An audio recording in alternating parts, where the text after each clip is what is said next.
আসসালামু আলাইকুম। হ্যালো শিক্ষার্থীরা, তোমরা সবাই কেমন আছো? এরপর আলোচনা করব ক্লাস 4 ইংলিশ বইয়ের পেজ নাম্বার 76। পেজ নাম্বার 76 এর বাকি অংশ। এখানে বিতে দেখো, read the letter again. Read মানে পড়ো, দ্য লেটার মানে হচ্ছে চিঠিটি বা পত্রটি, অ্যাগেইন মানে আবার। রিড দ্য লেটার অ্যাগেইন, পত্রটি আবার পড়ো, অর্থাৎ লেটারটি আবার পড়ো। Answer the questions. আনসার মানে উত্তর দাও, দ্য কোয়েশ্চনস মানে প্রশ্নগুলো। আনসার দ্য কোয়েশ্চনস, প্রশ্নগুলোর উত্তর দাও। এই প্রশ্নগুলোর উত্তর দিতে বলেছে। এখানে প্রথম আছে দেখো, 1 নাম্বার আছে হু রুট দ্য লেটার। হু মানে কে, রুট মানে লিখেছিল, দ্য লেটার মানে হচ্ছে পত্রটি বা চিঠিটি। হু রুট দ্য লেটার, পত্রটি কে লিখেছিল? এর উত্তর হবে Malay wrote the letter, Malay পত্রটি লিখেছিল।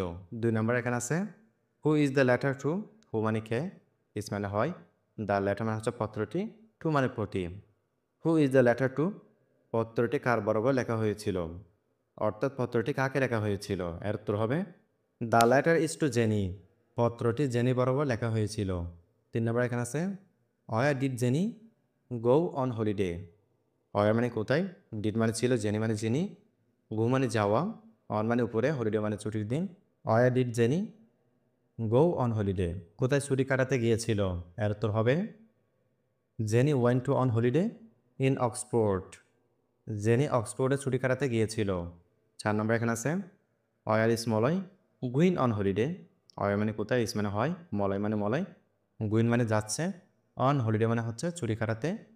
War is Malay going on holiday, Moloy কোথায় ছুটি কাটাতে যাচ্ছে?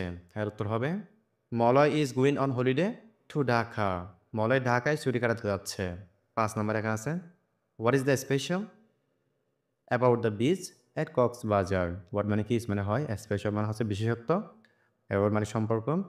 এখানে বলছে what is the special about the beach at Cox's Bazar, Cox's Bazar সমুদ্র সৈকতের বিশেষত্ব কি?